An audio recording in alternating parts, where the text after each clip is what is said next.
हम आज बात करेंगे इकोलॉजी में जो टर्म यूज होते हैं उसका बाकी बचा हुआ भाग। तो सबसे पहले मैं बात करता हूँ बायोमास। तो बायोमास क्या है? Mass of standing crop is called biomass.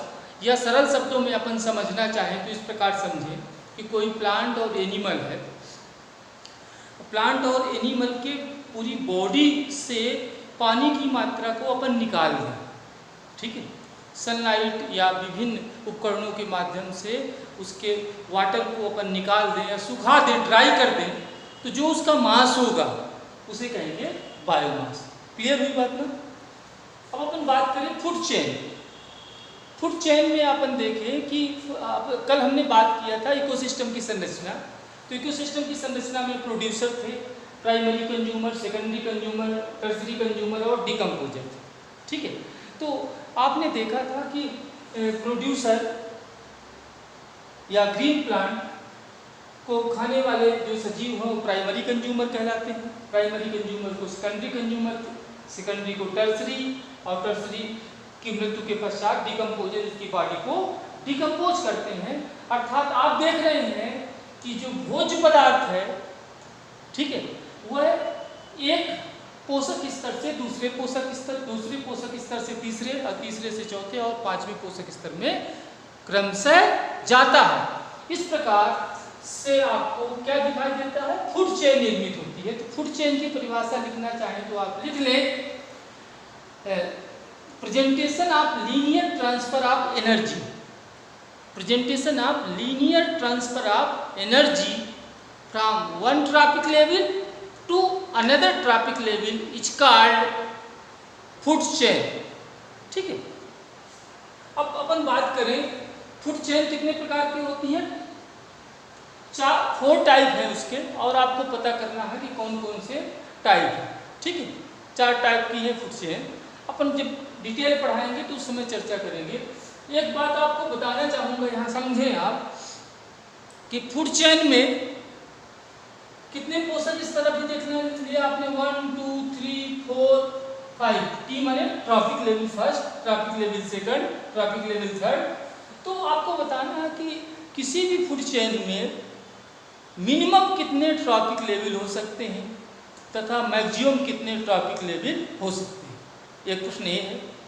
दूसरा प्रश्न ये है कि फूड चेन में, किसी भी फूड चेन में मनुष्य का स्थान कहाँ है? T1 में है, T2 में है, T3, T4, T5 कहाँ है? माने प्राइमरी कंज्यूमर है, सेकेंडरी कंज्यूमर या टॉप कंज्यूमर है या टर्सरी कंज्यूमर, कहाँ है मनुष्य? दूसरा है क्वेश्चन कि इंसेक्टिवोरस प्लांट या कीटभक्षी पौधों को किसी पोषक स्तर में फूड चेन में कहाँ स्थान दिया जा सकता है, ठीक है। इन प्रश्नों का उत्तर तुम्हें देना है। अब हम बात करते हैं इकोलॉजिकल पिरामिड। परिभाषा है graphical representation of trophic level and in an ecosystem. Graphical representation of trophic level in an ecosystem. तो ये इसकी परिभाषा है, और परिभाषा को अच्छे से आप समझेंगे जब हम उसके 3 प्रकार को बताएंगे। इनके 3 प्रकार हैं। पहला नंबर, 3 इकोलॉजिकल पिरामिड होते हैं, संख्या का इकोलॉजिकल पिरामिड, बायोमास का और एनर्जी का। तो इकोलॉजिकल पिरामिड देख लें आप, ये बन गया पिरामिड। इसमें producer, primary consumer, secondary consumer और टॉप कंज्यूमर और टर्सरी कंज्यूमर। तो आप देख रहे हैं कि सबसे अधिक, यदि मैं फॉरेस्ट इकोसिस्टम की बात करूं तो फॉरेस्ट इकोसिस्टम में सबसे अधिक क्या होंगे? प्रोड्यूसर, ग्रीन प्लांट है। फिर उसके बाद प्राइमरी कंज्यूमर, क्रमशः उनकी संख्या कम होती रहती है। अर्थात यह इकोलॉजिकल पिरामिड कैसा है? सीधा। कैसा है? सीधा। और यदि मान लीजिए ऐसा बन जाए तो ये इकोलॉजिकल पिरामिड क्या कहलाएगा? उल्टा। तो याद रखना, हमेशा इकोलॉजिकल पिरामिड चाहे संख्या का हो, चाहे बायोमास का हो, चाहे एनर्जी का हो, हमेशा सीधा ही होता है। 2 कंडीशन है जहां उल्टा होता है। कैसा? संख्या का पिरामिड याद रखेंगे, एक वृक्ष का, एक सिंगल ट्री का संख्या का पिरामिड कैसा होता है? याद रखें, हमेशा उल्टा। क्योंकि प्रोड्यूसर वहां क्या है? एक होगा। एक पौधा है, मान लीजिए आम का पौधा है, उस आम के पौधे में सोचे कितनी ढेर सारी प्राइमरी कंज्यूमर होंगे। पौधा तो एक ही है लेकिन प्राइमरी कंज्यूमर उससे अधिक होंगे, सेकेंडरी कंज्यूमर उससे अधिक होंगे, टर्सरी कंज्यूमर उससे अधिक होंगे, डिकम्पोजर उससे अधिक होंगे। इसलिए कैसा होगा? उल्टा। सिंगल ट्री का संख्या का इकोलॉजिकल पिरामिड कैसा? उल्टा। बायोमास का भी हमेशा कैसा होगा? सीधा। लेकिन पॉन्ड इकोसिस्टम का, कहाँ का? पॉन्ड इकोसिस्टम का यानी तालाब के इकोसिस्टम का कैसा होगा? बायोमास का उल्टा। क्यों होगा बताओ आप उल्टा? क्योंकि मान लो बायोमास यदि किसका, जितने भी प्रोड्यूसर हैं किसमें, पॉन्ड्स में, उनको यदि उनका बायोमास मतलब उनको सुखा लिया जाए तो उसका बायोमास बहुत कम होगा। इसलिए कैसा होगा? उल्टा। याद रखना, हमेशा पूछा जाता है किस इकोसिस्टम का हमेशा इकोलॉजिकल पिरामिड सीधा होता है, तो किसका होता है? एनर्जी का। एनर्जी का इकोलॉजिकल पिरामिड हमेशा सीधा होगा। क्यों होगा? क्योंकि प्रोड्यूसर के पास सबसे अधिक एनर्जी होगी। प्रोड्यूसर के पास सबसे अधिक एनर्जी होगी। जैसे एनर्जी भोजन के रूप में एक स्तर से दूसरे स्तर में जाती है, हमेशा एनर्जी कम होती जाती है। अर्थात प्रोड्यूसर के पास सबसे एनर्जी अधिक होगी और डिकम्पोजर के पास एनर्जी सबसे कम होगी। इसलिए एनर्जी का इकोलॉजिकल पिरामिड कैसा होता है? हमेशा, बताएं आप? सीधा। ठीक है। अब अपन बात करते हैं फूड वेव।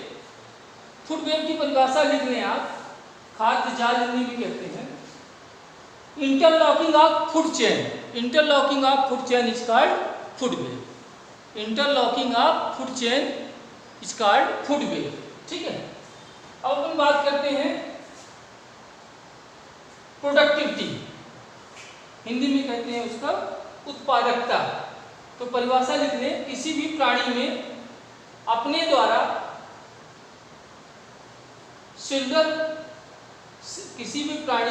द्वारा सेलुलर फूड स्टोरेज को प्रोडक्टिविटी कहते हैं। क्लियर ना? यह प्रोडक्टिविटी दो प्रकार की है। प्राइमरी प्रोडक्टिविटी किसके द्वारा प्रदर्शित होगी? ग्रीन प्लांट अर्थात प्रोड्यूसर के द्वारा जो प्रोडक्शन फोटोसिंथेसिस में होता है। सेकेंडरी होगी कंज्यूमर की प्रोडक्टिविटी, उत्पादकता। और ये प्रोडक्टिविटी दो प्रकार की है, ग्रास और नेट। वो आप सर्च कर लेना, लिख लेना, पढ़ लेना, ग्रास और नेट। ठीक है। अब अपन बात करते हैं पीडोलॉजी। पीडोलॉजी क्या है? Study of soil is called pedology. जीव विज्ञान की वह शाखा जिसमें हम सॉइल का अध्ययन करते हैं उसे पीडोलॉजी कहते हैं। अब अपन देखें paedogenesis, formation of soil is called paedogenesis. Soil निर्माण की प्रक्रिया को पीडोजेनेसिस कहते हैं। ठीक है, इतनी बात क्लियर हो गई। अब अपन जाने कि ऐसे पौधे जो कल मैं बात कर रहा था रॉक पर उगते हैं, पत्थर वाले स्थान पर उगते हैं, उसे लिथोफाइट्स कहते हैं। ठीक है। फिर अपन ने बात किया था कि जो बालू में उगती है पौधे, बालू में उगने वाले पौधे सैमोफाइट्स कहलाते हैं। इसके अलावा खारे पानी पर उगने वाले पौधे कहलाते हैं हीलियोफाइट्स कहलाते हैं। क्या? हीलियोफाइट्स। और बर्फ में उगने वाले पौधे कहलाते हैं क्रायोफाइट्स कहलाते हैं। क्लियर ना? अब एक बात करें आपसे कि जो राख की चट्टानों की दरारों में उगने वाले पौधे को क्या कहते हैं, ये तुम्हें बताना है। किसकी? राख की दरारों पर उगने वाले पौधे क्या कहलाते हैं, ये तुम्हें बताना है। अब हमने बात किया था पीडोजेनेसिस क्या हुई, जल्दी बताएं आप मुझे। पीडोजेनेसिस कहलाएगा सॉइल निर्माण की प्रक्रिया। ठीक है। फिर एक बात बताऊं आपको, तुम्हें बताना है एलुवियल सॉइल क्या है, एलुवियल सॉइल क्या है, रेसिडुअल सॉइल क्या है, ट्रांसपोर्टेड सॉइल क्या है और कोलिवियल सॉइल क्या है। कौन सी? एलुवियल, रेसिडुअल, ट्रांसपोर्टेड और कोलिवियल सॉइल क्या है। फिर अपन डिटेल में यूनिट 5th के प्रत्येक लेसन की चर्चा करेंगे।